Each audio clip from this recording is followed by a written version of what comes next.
When I had grown tired of the sunny patches of yellow light filtering through the leaves, my heart suddenly felt constrained.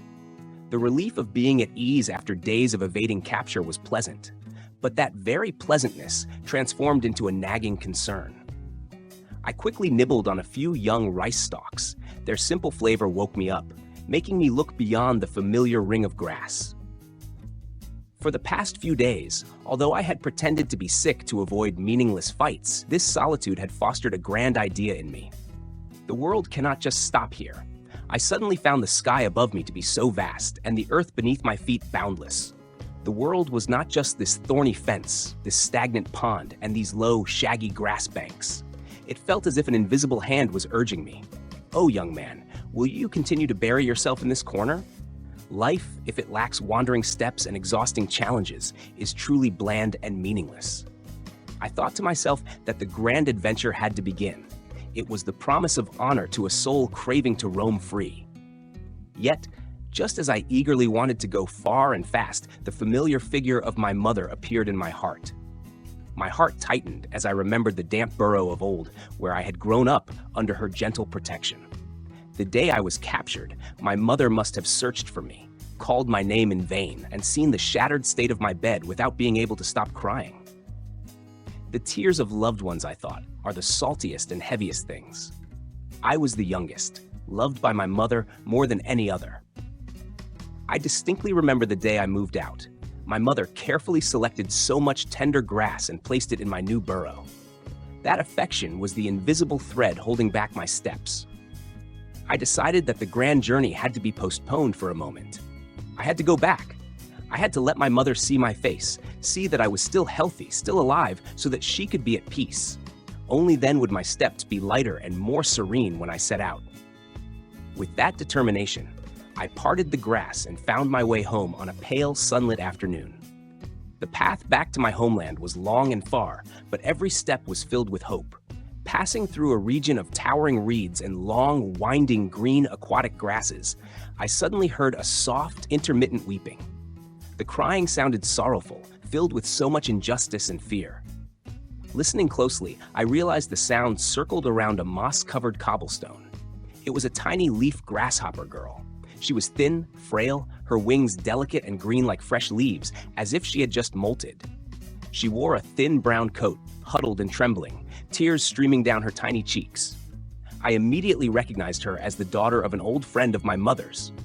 Known for being gentle but having a wretched fate.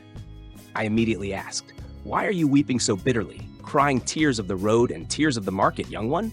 What injustice has befallen you?"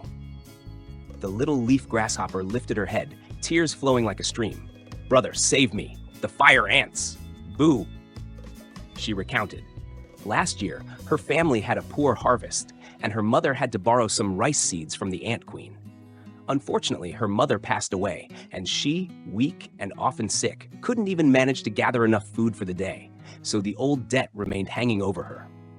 The aggressive fire ants insisted she pay it back.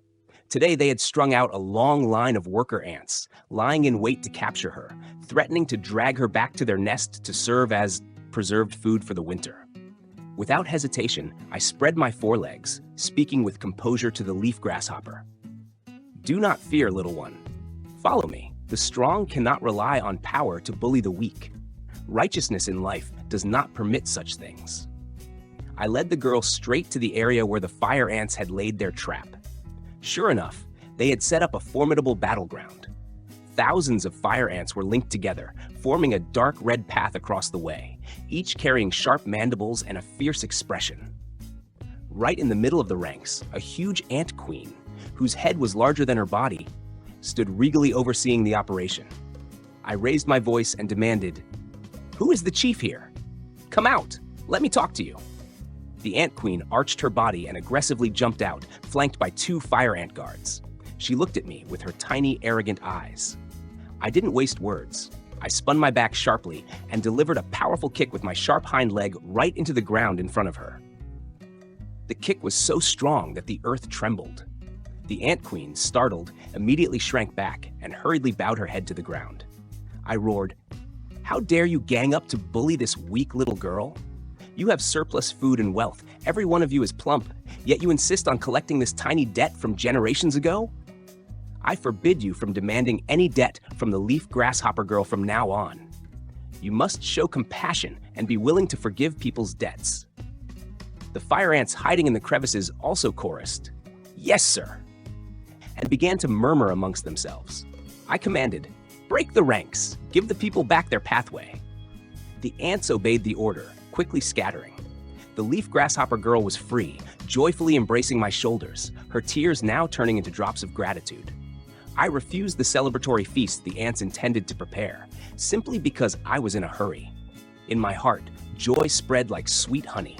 I had accomplished the first righteous deed on my upcoming journey of adventure. A few days later, I finally arrived home. My abandoned burrow entrance was overgrown with moss and weeds, but at the far end of the field, my mother was still strong, still sitting there waiting. Mother and son met, overjoyed, crying and laughing at the same time. I recounted the entire story, from the day I was captured, my reflections on life, to how I had intervened to help the poor leaf grasshopper girl. After listening, my mother hugged me tightly, a strong and loving embrace like when I was an infant. She said, "My son, I am happy that you overcame danger and returned. But what makes me happiest is that you have cultivated a mature heart, one that knows how to care for others and uphold what is right. That is the true strength worthy of a man. Now, if you wish to stay with me for a few days and then go on your great journey, I approve. I have no more worries about you.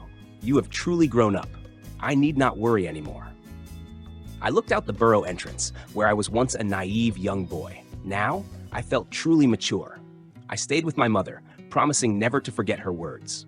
Soon, I will set out, but with a completely different luggage, a passionate heart, ready to protect good values across the world. Thank you for staying with me. If you love this story, please support me by subscribing and hitting the like button. Your companionship is the motivation for me to continue telling more beautiful things.